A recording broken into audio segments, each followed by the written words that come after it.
కేవలం 7,999 up to 10 kgs వరకు బరువు తగ్గి అధిక బరువు నుంచి వచ్చే ప్రధాన సమస్యలను దూరం చేసుకోండి.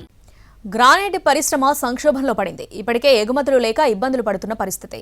ఇప్పుడు పన్నుల పోటు మరింత భారంగా మారింది. దీంతో ప్లాంట్లను మూసుకోవడం తప్ప మరో మార్గం లేదంటున్నారు వ్యాపారులు.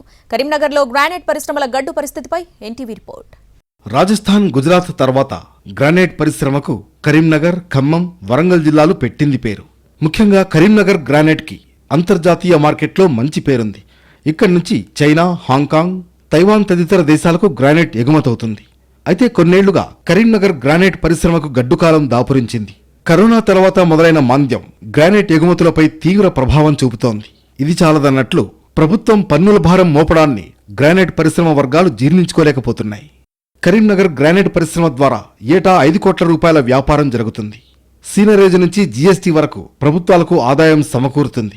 ఇటీవల సీనరేజీ ఛార్జీలతో పాటు district mineral fund trust DMFT ఛార్జీలను పెంచుతూ ప్రభుత్వం ఆదేశాలు జారీ చేసింది. ఇది చాలదన్నట్లు కొత్తగా పర్మిట్ ఫీజు రూపంలో మరికొంత భారం మోపింది ప్రభుత్వం. దీంతో ఉత్పత్తి వ్యయం భారీగా పెరిగిపోతుందని, అందువల్ల మార్కెట్లో పోటీని తాము తట్టుకోలేమంటున్నాయి గ్రానైట్ పరిశ్రమల యాజమాన్యాలు. గతంలో 2022లో మా సీనరేజ్ ఫీజు 2,300 ఉండే, మొన్న 2,990 అయింది. ఈరోజు అది కాస్త 3,600 రూపాయలు అయింది. అంటే ఈ 2 సంవత్సరాల్లో 2 అంతలు, అంటే 45% ట్యాక్స్ పెరిగింది. గౌరవ ముఖ్యమంత్రి గారు మా ఎందుకంటే తను ఎన్నో ఇండస్ట్రీ తీసుకొస్తున్నారు, విదేశాల నుంచి, దేశం నుంచి, రాష్ట్రంలో కొత్త పరిశ్రమలు పెడుతున్నారు. ఆల్రెడీ ఉన్న పరిశ్రమను కూడా కాపాడండి. మా ఈ పరిశ్రమ ద్వారా సింగరేణి తర్వాత అత్యంత పెద్ద పరిశ్రమ గ్రానైట్ ఇండస్ట్రీ. ఖమ్మం, వరంగల్, నల్గొండ, కరీంనగర్లో ఉన్న అతిపెద్ద ఇండస్ట్రీ ఈ గ్రానైట్ పరిశ్రమ. ఇక్కడ ఫ్యాక్టరీలు 450 ఉన్నాయి, క్వారీలు 300 క్వారీలు ఉన్నాయి. స్టోన్ అండ్ మెటల్, దీని ద్వారా stone and metal, lorry association, కార్మికులు, వెల్డింగు, అంటే డైరెక్ట్ ఇండైరెక్ట్గా ఎంతోమంది జీవిస్తున్నారు. కావున రాష్ట్ర ప్రభుత్వానికి మా విజ్ఞప్తి, మమ్మల్ని మీరు ఆదుకోవాలని మా ఇండస్ట్రీ ద్వారా విజ్ఞప్తి చేస్తున్నాం. తమకు వచ్చే ఆదాయంలో 65% పన్నులు సీనరేజ్ రూపంలో పోతుందంటున్నాయి గ్రానైట్ పరిశ్రమ వర్గాలు. మిగిలిన 35%లో ఉద్యోగుల వేతనాలు, కార్మికుల జీతాలు ఇస్తూ పరిశ్రమను నడపడం ఎలా అని ప్రశ్నిస్తున్నారు. విద్యుత్ రాయితీలు ప్రకటించడంతో పాటు సీనరేజీ తగ్గించాలనే డిమాండ్ గ్రానైట్ పరిశ్రమ వర్గాల నుంచి వినిపిస్తోంది. డిస్ట్రిక్ట్ మినరల్ ఫండ్ కానీ 14-16 జీవోలను రద్దు చేసి తప్పకుండా ఇచ్చిన రాయితీలు ఏవైతే ఉన్నాయో వాటిని వెంటనే రిలీజ్ చేయాలి. పెంచిన ఫీజుని వెంటనే తగ్గిస్తే మనము లక్షలాది మందికి ఇక్కడ ఉపాధి ఉన్నది. ఒకవేళ మీరు ఫీజులు వెంటనే తగ్గించకపోతే తప్పకుండా మేము ఈ లక్షలాది మంది కూడా ఉద్యోగాలు కోల్పోయే అవకాశం ఉంటుంది.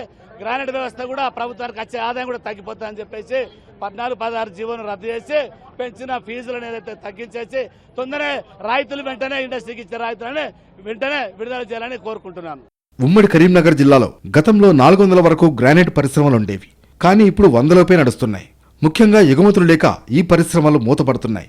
ఇలాంటి పరిస్థితులలో ప్రభుత్వం పన్నుల భారం మోపడం ఏమిటంటూ అభ్యంతరాలు వ్యక్తమవుతున్నాయి. గ్రానైట్ పరిశ్రమలు మూతపడడం వల్ల ఉపాధి కోల్పోతున్నామంటూ కార్మికులు, ఉద్యోగులు ఆవేదన వ్యక్తం చేస్తున్నారు. సీనరేజ్ ఫీ పెరిగిందని చెప్పి చేస్తున్నారు. అది తగ్గుతుందని ఆకాంక్షిస్తూ వారికి మద్దతుగా మేము ఈ ర్యాలీ చేశాము. దీనికి తగ్గట్టు మేము ఫ్యాక్టరీలో నుంచి కొందరు వచ్చారు. ఈ ర్యాలీ సీనరేజ్ ఫీ పెరిగిందని, ఇది మెయిన్గా క్వారీ వాళ్ళ సమస్య. దాంట్లో సీనరేజ్ ఫీ పెరిగింది. దానికి తోడు మా ఈ సబ్సిడీలు కొంచెం పెండింగ్ ఉండే, దాంతో పవర్ బిల్ కూడా కొంచెం తగ్గించాలని, ఇండస్ట్రీ కూడా సర్వైవల్ మోడ్లో లాస్ట్లో నడుస్తుంది. సర్వైవ్ కావడానికి కొంచెము గవర్నమెంట్ మా యందు దయతలిచి మమ్మల్ని చూడాలని ఆకాంక్షిస్తున్నాము. 6 నెలల్లో ప్రభుత్వం 2 సార్లు పన్నులు పెంచిందంటున్నాయి గ్రానైట్ పరిశ్రమ వర్గాలు. దాదాపు 40% పన్నుల భారం మోపడం వల్ల తీవ్రంగా నష్టపోతున్నామని ఆవేదన వ్యక్తమవుతోంది. ఇప్పటికైనా ప్రభుత్వం పెద్ద మనసుతో ఆలోచించి తమపై పన్నుల భారం తగ్గించాలని కోరుతున్నాయి గ్రానైట్ పరిశ్రమ వర్గాలు.